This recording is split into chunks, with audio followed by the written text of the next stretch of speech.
Hello guys, welcome to my video. Guys, ako po'y naglalaga ng buto-buto ng baboy o pork bones sa English. Yan pinalalambot ko muna yan siya, lumambot siya, saka ko siya ilalagay yung mga halo niya.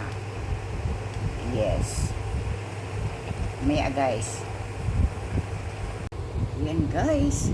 Lagay ko na yung kanyang mga halo-halo dyan. Halo-halo.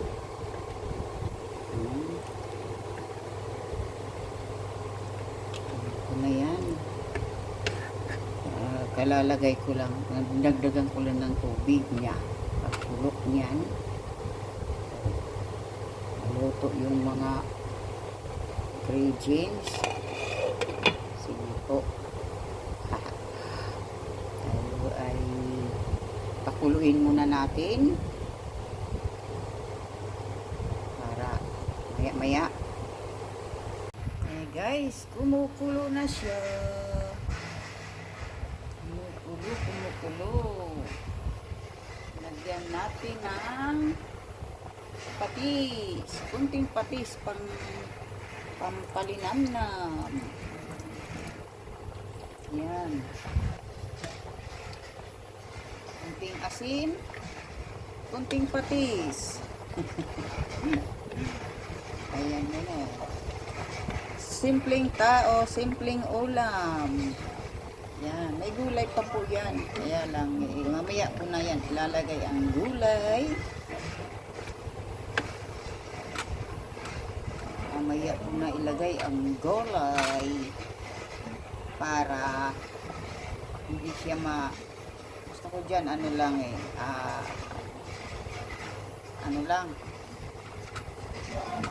cook. Kinakain naman kasi ng hilaw yan yung gulay, yung Chinese pizza eh.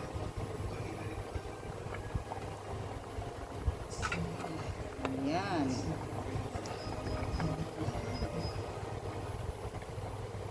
Yan. Ang laga.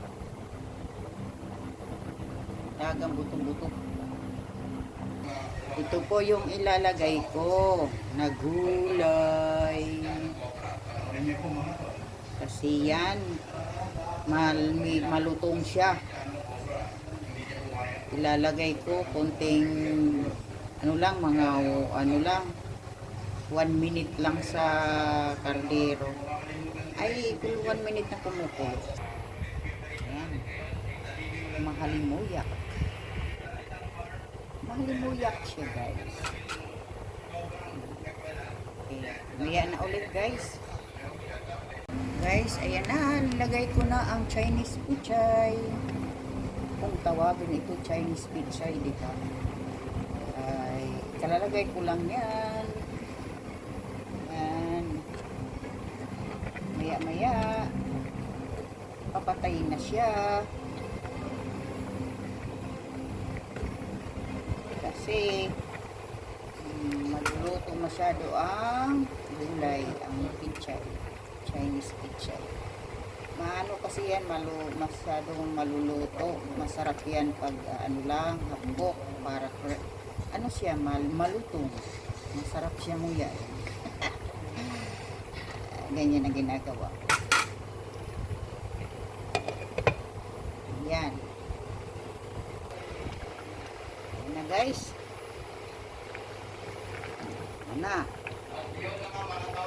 Ayan na yan. Okay na yan. Ayan na. Thank you guys for watching. Please like my video. Thank you.